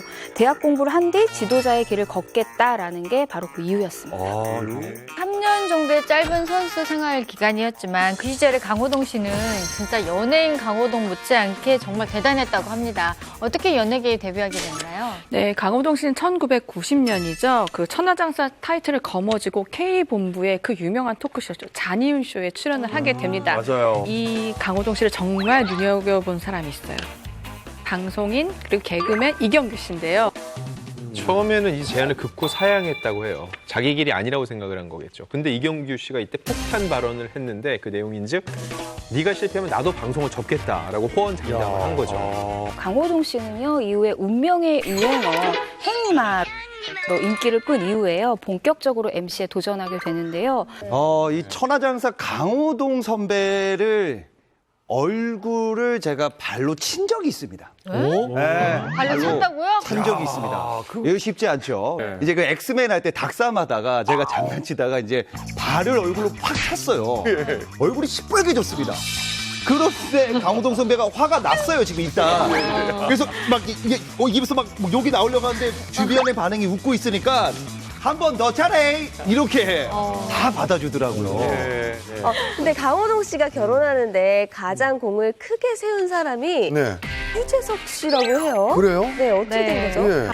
유재석 씨와 일단 강호동 씨가 2대2로 미팅을 나갔대요. 이 자리에 있었던 분이 현재 부인인 이효진 씨였던 거죠. 근데 강호동 씨가 이효진 씨한테 첫눈에 반했대요. 그래서 내가 이 여자랑 결혼을 해야 되겠다. 명확한 목표가 생긴 거죠. 그래서 두 번째 만남에서 진한 키스를 하면서 니는 내 아이의 엄마가 될 거야. 라고 두 번째 장담을 만났을 했대요. 때. 당시에 아내분도 보통 이제 제 반응과 비슷했었던 것 같아요. 처음에 굉장히 불쾌하면서 자리를 박차고 나갔다고 합니다. 근데 이 아내분을 잡아서 사과를 하고 저 형이 원래 저런 형이 아니다라고 막 이렇게 설명을 한 분이 바로 유재석 씨였다고 해요. 그래서 그날의 인연이 지금까지 이어져서 두 사람이 결혼을 해서 지금 아들도 낳고 아주 잘 살고 있죠. 그래요. 예. 자, 강호동 씨 못지않게 서장훈 씨의 은퇴도 당시에 큰 화제가 됐었죠. 네, 2013년이죠. 서장훈 씨는 무릎 연골이 다 닳아서 더 이상 뛸 수 없고 그리고 통증이 너무 심하다면서 은퇴를 선언했는데요. 네. 무려 27년간의 농구 선수 생활을 마무리해야 했습니다. 네. 진짜 굉장히 오랜 시간 동안 선수 생활을 하고 코트 위에서 뛰며 함성을 지르던 그걸 딱 내려놓는 순간 정말 공허하고 허전하고 이로 말할 수 없었을 것 같아요. 네, 그런 이유가 서장훈 씨를 다시 방송이라는 무대에 서게 했는데요. 사실 서장훈 씨는 선수 시절에도 방송에 간간히 출연을 했었어요. 그래서 배우 차인표 씨나 또 하하 씨랑도 친분이 있는데 주변에 이렇게 운동을 접근하면 사실 운동선수들은 많이 안 만난대요. 왜냐면 현역에 있는 친구들 만나면은 그리우니까요. 그 와중에 몇몇 친했던 연예인들과 어울리면서 더 권유를 많이 받고 그런 인연으로 인해서 방송으로 건너온 게 아닌가 싶습니다. 근데 서장훈 씨가 성격이 칼 같다는 그 면이 있다. 저는 못 느꼈는데 이런 부분에 대해서 만나보신 분이 있으세요? 저는 얘기를 들었는데 이 네. 칼 같다라는 게 어찌 좀 돌려 표현할 수 있을 것 같은데 정말로 깔끔하고 정돈이 돼 있다는 거. 맞아요, 그거는. 그래서 제가 소속사 관계자 통해서 얘기를 들었는데요. 매니저도 주로 여자 매니저들이 일을 본대요. 별로 없거든요. 여성 연예인들을 여자 매니저들이 보는 경우는 있는데 남성 연예인들을 보는 경우가 드물어요. 근데 괜한 또 이야기들이 불거지는 게 싫어서 딱 스케줄 끝나고 개인적인 자리나 술자리가 있을 때는요. 바로 보낸대요. 내가 뭘 물어봤어. 근데 자기가 지금 모르니까 내일 확인해서 4시에 전화하게 돼. 진짜 4시에 전화 와. 서장훈 씨 굉장히 되게 정확해. 너무 웃겨가지고. 까먹잖아, 자기가. 나도 내가 까먹고 있었는데 진짜 4시에 전화 왔을 때 소름 돋았어요. 이제 뭐 서장훈 씨의 유행어가 있죠. 그건 아니고, 그건 아니고. 그게 아니라. 그게 아니라. 이 말투가 선수 시절부터 늘 해왔던 말이다라는 증언이 나왔습니다. 농구계의 항의 아이콘이었대요. 그래서 뭐든지 심판에게 그건 아니고 맨날 했대요. 항의. 그래서 그 캐릭터가 고스란히 여기까지 왔다라고 얘기를 하더라고요. 자, 어쨌든 또 선수분들이 이렇게 스포트트레이너로 이게 연예계에 들어오는 데는 연예인 지인들의 작용도 참 많이 했던 것 같아요. 그런 경우가 많았죠. 예. 일단 사모임들이 꽤 많고요. 많았죠. 연예인 중에서 스포츠 마니아들이 많습니다. 그들을 통해서 서로 이렇게 계속 유기적인 관계를 유지하는데 네. 작품 끝나고서는 이제 출연료 들어왔겠다 쉴 겸 해가지고 가서 보면 유준열 씨가 갑자기 뭐 화면에 잡히거나 그런 일도 많잖아요. 친해질 수밖에 없어요. 예능인과 체능인이 또 묘하게 잘 어울리는 연들이 있어요. 그래서 또 뭐 묘하게 데이트도 또 하고 그런 것도 이런 있죠. 것도 있죠. 그리고 왜냐면 같은 계통에 있으면 네. 같은 계통 사람들하고 이게 할 수 있는 얘기가 한정돼 있는데 다른 계통이면 얘는 이쪽 계통이 아니니까 편하게 얘기를 하잖아요. 뭐 저는 그 스포츠 선수하고 연예인 만남 대부분 이렇게 이루어지지 않을까 생각합니다. 이제 제가 연예인 농구단이랑 야구단을 하는데 정말 시즌이 끝나면 정말 많이 와요. 선수들이 같이 농구 띄워주고 알려주고 야구도 그렇고 실제로 연예인 팀의 대부분이 선수 출신이 다 감독 코치를 하고 있거든요. 그렇게 연이 돼서 친분이 두터워지는 게 아닐까 생각해 봅니다. 이게 저는 가수와 배우들이 친해지는 것과 크게 다르지 않다고 생각해요. 요즘에는 특히나 SNS가 많이 발달했잖아요. 서로 그렇게 DM, 다이렉트 메시지라고 그러죠. 그걸 많이 보낸대요. 저도 축구 선수한테 DM이 왔는데 DM이. 여자 축구 선수였어요. 여자라고요? 너무 팬이라고. 언니 너무 팬이라고 저한테. 그래서 너무 감사했던 것 같아요. 네. 손흥민 선수가 메시지 하나 보내줬으면 좋겠네요. DM? 아니 왜 여기서 희망사항을 갑자기 지인분들이 손흥민 선수랑 좀 친해서 언제 한번 몰래 한번 갈까 생각 중이에요. 근데 워낙 몰래 바쁘시니까. 경기장을 아니면 경기장은 못 가지만 이제 따로 자리를 할 때 박하나 씨 혹시 함께해요. 네, 혹시나 기회가 된다면 언제 다 같이 가요.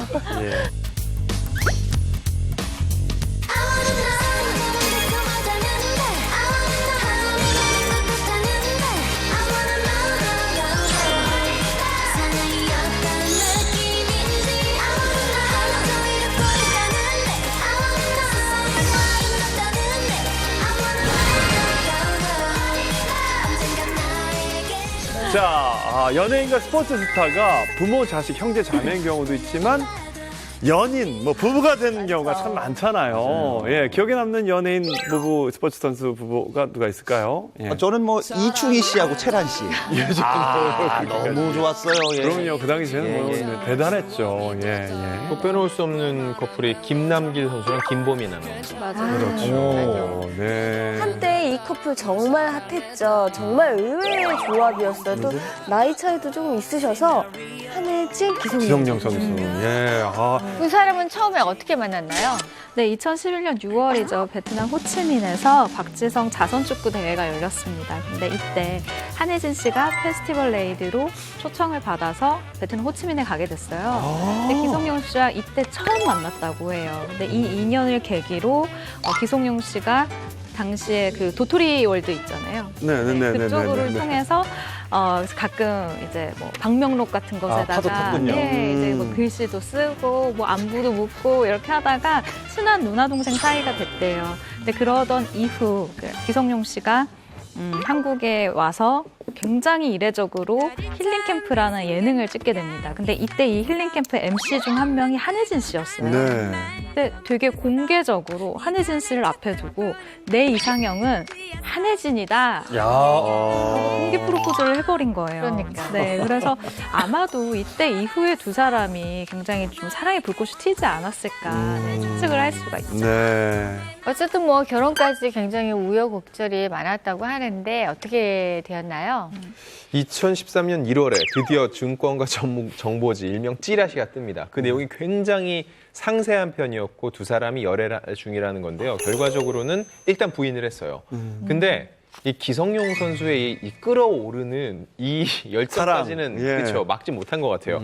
그해 3월에 축구 국가대표 자체 평가전이 있는데 그때 기성용 선수의 얼굴이 아니라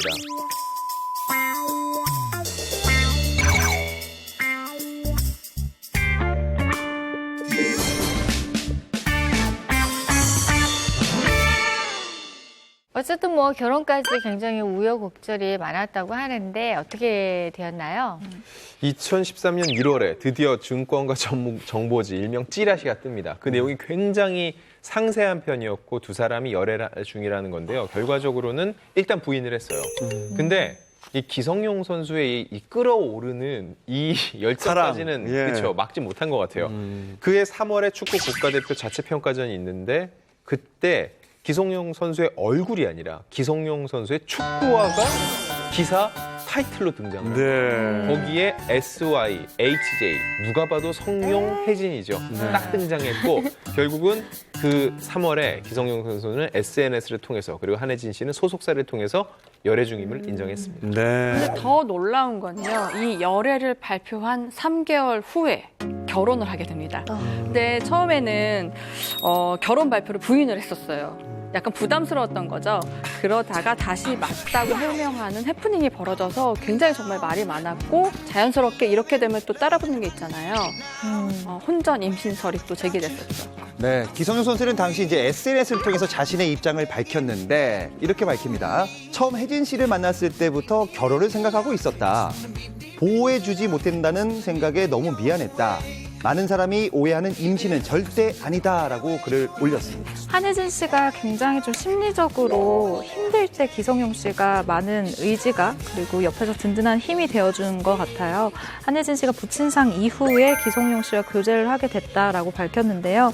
2013년도에 열애를 인정하고 그해 7월 1일에 결혼식을 올리게 된 거죠. 네. 그럼 지금 한혜진, 기성용 부부는 어떻게 지내고 있는 거죠? 네, 결혼 2년 만인 2015년 9월에 딸이 태어나는데요. 이후 한혜진 씨는 기성용 선수를 내조에 집중을 합니다. 지난해 7월 한혜진 씨가요, 제2본부의 함께조쇼에 출연을 해서 남편 자랑을 정말 많이 했는데요. 기성용 선수는 가족과 축구밖에 모르는 바보다. 그 부부싸움의 원인은 보통 자신의 잔소리 때문이다. 라면서 은근슬쩍 남편을 자랑했습니다. 네. 자, 저는 연예인 스포츠 스타 부부 하면 제일 먼저 떠오르는 게 가까운 또 윤종신 씨하고 전미라 부부. 두 사람 만남이 특이했다고요, 처음부터. 네. 윤종신 씨가 2000년대 초반에 시트콤도 출연하면서 배우로도 또 가수로도 왕성히 활동을 하던 때인데요. 근데 전미라 씨도 못지 않았어요. 테니스 선수로 굉장히 각광받았는데요. 여러 수상뿐만 아니라 또 외모가 출중하잖아요. 그래서 문 남성들의 마음을 흔들었는데 결국은 2005년에 전미라 씨가 은퇴 후에는 테니스 전문 기자로 일을 했습니다. 근데 아는 분들은 아시는데 윤종신 씨가 유명한 테니스 많이 합니다. 맞아요. 그러면서 윤종신 씨와 전미라 씨가 기자로서 윤종신 씨를 인터뷰장에서 마주치게 된 거죠. 이후에 두 사람의 사랑이 싹트게 됩니다. 네, 사실 윤종신 씨가 이 전미라 선수의 그 굉장히 이렇게 오랫동안 그녀를 지켜본 팬이었다고 해요. 그래서 전미라 씨에게 내가 테니스 동호회를 하고 있는데 혹시 거기 나올 생각이 없냐라고 이 동호회에 나오라고 초대를 한 거예요. 근데 이때 동호회 멤버였던 강호동 씨의 도움으로 두 사람은 9살 나이 차이를 극복하고 2006년도에 결혼에 꼴이 나게 됩니다. 네. 그리고 윤종신 씨가 그 희소병이 있는 걸로 알고 있는데 그걸 이제 결혼 전에 얘기를 했을까요? 네, 했습니다. 전미라 씨가 키 작은 남자를 안 좋아하는데 아마도 저는 전미라 씨의 연민심이 이 결혼의 1등 배경이 되지 않았나 싶은데요. 2015년에 M본부 휴면 다큐 사람이 좋다 이제 전미라 씨가 출연한 적이 있었어요. 윤종신 씨가 연애를 할 때 희소병이 크론병을 앓고 있다라는 사실을 고백을 했다고 해요. 그 윤종신 씨가 병을 전미라 씨에게 미리 얘기를 한 것이죠. 전미라 씨는 이미 연애를 하고 한 달 정도 됐을 때 결혼을 하기로 마음을 먹었기 때문에 이 사람을 돌봐줘야 되겠다라는 생각을 했다고 합니다. 좀 봉사하는 마음으로 결혼을 하신 것 같아요. 트루러브네요, 트루. 네, 참사랑. 아니 근데 또 윤종신 씨도 정말 인기가 많았어요. 여성 또 왜냐면 그 감성이나 그 노래를 너무 좋아하는 분들이 많았잖아요. 교복을 벗고 뭐 있잖아요. 근데 전미라 씨는 이제 운동에 매진하다 보니까 윤종신 씨에 대해서 그렇게 관심이 없었던 거죠. 근데 윤종신 씨가 정말 좋아했다고 그래요. 그 동호회 하면서. 예. 아니에요. 네? 그게 아닙니다. 제가 좀 압니다. 예. 그래요? 제가 이영택 선수하고 친하잖아요. 맞아요. 전미라 선수가 좋아했어요, 그러면? 아니에요. 같은 이영택 선수랑 전미라 선수랑 같은 팀이었는데 테니스 관련해서 어떤 행사가 있잖아요. 노페이로 가장 먼저 달려오는 사람이 윤종신 씨였어요. 저는 이제 지인으로 이렇게 같이 이제 가는데 항상 행사장 우리는 어느 날 제가 한번 물어봤어요. 아니 오빠는 왜 항상 행사장에 한 번도 안 빠지느냐고 그랬더니 와야지 테니스니까라고 했는데 알고 보니 전미라 씨가 있었기 때문이었는데. 어쨌든 그러니까 윤종신 씨가 제시를 한 그렇죠. 거잖아요. 그건 맞습니다. 그렇죠? 예. 어쨌든 이 두 부분이요. 굉장히 사랑하는 마음이 제가 볼 때는 저번 거의 안 싸울 것 같아요. 아예 결혼 생활해보시니까 알 거 아니에요. 예, 그래도 그렇게 싸우진 않아요, 생각보다. 일방적으로 싸움이 안 되는 거죠. 스포츠계에서는 물론이고 연예계까지 대세를 입증하고 있는 스타들에 대해서 알아보고 있는데요. 네. 이번엔 한 지붕 아래 연예계와 스포츠계의 스타가 함께 살고 있는 가족들을 한번 살펴볼까 합니다. 네. 한 지붕 아래 말씀하신 대로 연예인과 스포츠인이요 공존하는 그런 집들이 꽤 있습니다. 네. 지금이야 드라마 주연 배우로서 굉장히 유명한데 데뷔할 때만 해도 유명 야구 코치 딸로 더 유명했던 분이 있습니다. 바로 애프터스쿨의 유희 씨. 유희 씨 아버지는요 얼마 전까지 프로야구단 SK 와이번스에서 수석 코치로 활동했던 김성갑 코치입니다. 유희 씨는 말이죠. 김성갑 코치의 딸로 굉장히 유명했습니다. 야구계에서는 정말로 유명 인사였거든요. 이 김성갑 코치는 과연 누구일까 좀 알아보니까 삼성 라이온즈 입단을 해서 빙그레이그스, 태평양 돌핏을 거쳐서 96년부터 코치로 전향을 했는데 현대 유니코스, 넥센 히어로즈 그리고 2015년부터 작년 11월까지 SK 와이번즈에서 코치 영입을 하셨습니다. 작년 한국 시리즈에서 김성갑 코치님이 이끄는 SK가 우승을 했잖아요. 네. 무려 8년 만에 거둔 우승이라서 정말 화제가 됐었죠. 근데 유희 씨는 특히 감회가 남달랐다고 합니다. 왜냐하면 유희 씨가 직관을 하러 가는 거 정말 좋아하는데 직관만 하러 가면은 꼭 자기 팀이 지는 징크스가 있었다고 해요. 30년 동안 직관을 다니면서 처음으로 자기 팀이 이겼다는 것이죠. 그래서 너무 기분이 좋아서 펑펑 울었다고 합니다. 유달리 가족이면요 이런 징크스에 더 예민해진 것 같아요. 가족이다 보니까 뭐가 더 예민한지를 알 수 있잖아요. 그래서 더 신경 쓰는데 저희 남편 같은 경우는 악몽을 꾸잖아요.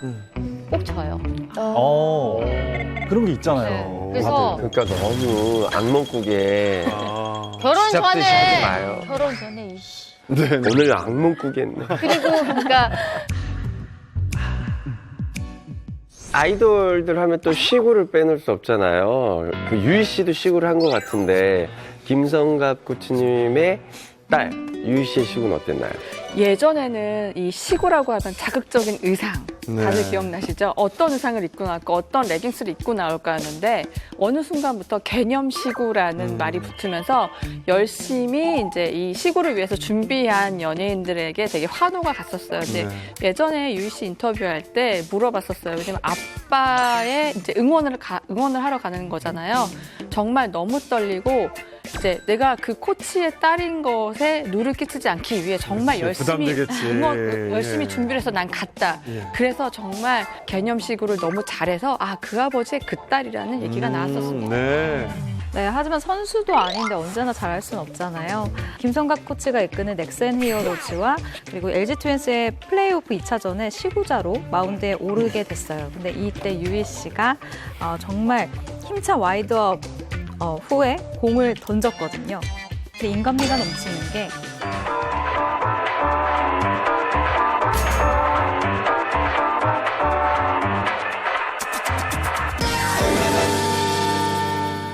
네, 하지만 선수도 아닌데 언제나 잘할 수는 없잖아요. 김성갑 코치가 이끄는 넥센 히어로즈와 그리고 LG 트윈스의 플레이오프 2차전에 시구자로 마운드에 오르게 됐어요. 근데 이때 유희 씨가 정말 힘찬 와이드업 후에 공을 던졌거든요. 근데 인간미가 넘치는 게 공을 던지자마자 바로 바닥에 꽂습니다. 바닥에 바로 꽂으면서 너무 힘 줬구나. 네, 이때 시구가 패대기 시구로 굉장히 유명했어요. 사실 그 유희 씨의 그 패대기 시구를 한 날 과연 누구에게 이제 가르침을 받았을까? 바로 아버지에게 가르침을 받았습니다. 그래서 이제 부모가 직접 뭐 알려주는 게 안 돼요. 그 이후로 이제 아버지가 시구를 반대합니다. 너 시구하지 마라. 그런데도 유희 씨는 2018년도에 꼭 SK팀에서 시구를 하겠다 마음을 먹었지만 결국 시구를 하지 못한다고 합니다. 아버지의 방해로. 방해로. 예. 그리고 저는 연예계 스포츠 가족 하면 이분들이 떠올라요. 송강호 씨. 천만 배우 송강호 씨. 아들이 축구 선수잖아요. 예. 맞습니다. 이 송강호 씨의 아들 손준평 씨는 말이죠. 올해 24살로 2017년 삼성 블루윙즈에 입단한 수비수입니다. 아니요, 송강호 씨한테 축구 선수 아들이 있다라는 거 저 처음 알았어요 오늘. 근데 사실 송강호 씨가 사생활을 잘 공개하지 않는 편인데 그러니까요. 또 아드님이랑 사진이 많이 돌아다니더라고요. 네, 의외로. 배우 송강호가 아닌 아버지의 송강호 모습은 어떠한가요? 정말 아들 너무 사랑해요. 그래서 인터뷰 때 축구장 언제 가세요?라고 물어보면 웬만하면 쉬는 때는 좀 가려고 노력을 한다라고 본인이 직접 얘기를 하고요. 그리고 정말 송강호 씨가 아들 바보라고 느낀 게 송강호 씨가 이제 그 아들 축구를 이제 하고 있을 때 물어봤다고요. 아들을 너무 사랑하니까 너 아버지가 하고 있는 배우 일 같이 하면 안 되겠니? 라고 했는데 이 아들이 저는 축구하겠습니다. 그래서 축구를 지금 하고 있는 거예요. 근데 제가 얼마 전에 실검에서 송준평, 송강호 아들이라는 검색어가 올라있는 걸 봤어요, 얼핏. 근데 그게 무슨 사연이 있었던 걸까요? 네, 있었습니다. 송준평 씨가요, 지난달 18일에 자신의 SNS에 아이돌 그룹 엑소 팬들을 겨냥하는 글을 남겨서 논란이 된 적이 있었는데요. 그 이유가 이제 아빠인 송강호 씨 주연의 영화 마야광과 같은 날 개봉된 엑소 도경수, 그러니까 디오죠. 도경수가 주연한 영화 스윙키즈 때문이었습니다. 이 송준평 씨는요, 일부 엑소 팬들이 스윙키즈의 도경수를 응원하기 위해서 마야광의 평점 테러와 악플을 단 거라고 생각을 한 것 같은데요. 엑소 팬들 댓글 테러 적당히들 하자라고 SNS에 올렸는데 좀 경솔했죠. 결과적으로는 논란이 커지니까 짧은 생각으로 경솔한 글을 올렸다. 엑소 팬 여러분께 진심으로 고개 숙여 사과한다라고 해서 매듭이 지어졌는데요. 저도 이 영화 봤는데요. 엑소 팬들 아닙니다. 그냥 평점 테러가 아니라 정말로 영화가 좀 별로였습니다. 근데 실제로 이렇게 마야광 같은 경우 경우는 영화 기자들 사이에서 좀 실망스럽다라는 반응을 많이 얻었어요. 그렇기 때문에 엑소 팬들 입장에선 더 억울한 거죠. 이게 너무 오명인 거잖아요. 우리는 진짜 안 했는데 영화가 별로인 건데 라면서 엄청 들고 일어난 거예요. 근데 결국 송강호 씨가 아들의 이런 짧은 사과글을 대신해서 본인이 입장을 밝힙니다. 아들이 잘못된 정보를 듣고 경솔하게 글을 올렸다. 엑소 팬뿐만 아니라 영화 팬, 아시아 팬 모두에게 다시 사과드린다 라면서 직접 사과하기에 이르렀습니다. 아, 네. 아들이 이제 아버지를 위해서 하는 행동이긴 하지만 오히려 아버지 입장에서는 이런 일로 인해서 아들이 이제 그런 질타를 받게 되니까 더 마음이 많이 좀 속상했을 것 같아요. 자, 이번에는 언니는 아이돌, 동생은 프로골퍼인 스타 자매가 있어요.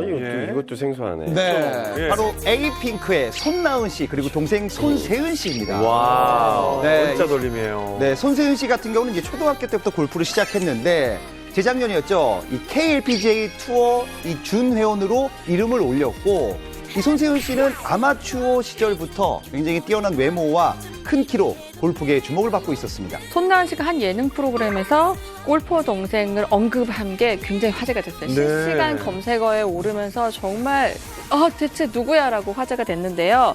동생 손세은 씨는요 언니와 비슷합니다. 닮았어요, 사진이. 예, 되게 외모가 좀 남달라요. 그래서 이미 여러 광고 모델을 하고 있어요. 부모님들은 딸들만 보고 있어도 그냥 행복할 것 같아요. 그러니까요. 딸 둘이잖아요, 김가연 씨도. 예. 제가 알기로는 손세현 선수가 욕심이 꽤 많다라는 얘기가 좀 있다고 하거든요. 네, 맞습니다. 욕심이 대단합니다. 언니만큼 성공하고 싶다는 포부를 밝힌 적이 있는데요. 손세현 선수가 2017년 제2본부 골프 매거진과의 인터뷰에서 밝힌 내용인데요. 골프 선수라기보다는 손나은의 동생으로 아는 분들이 더 많다.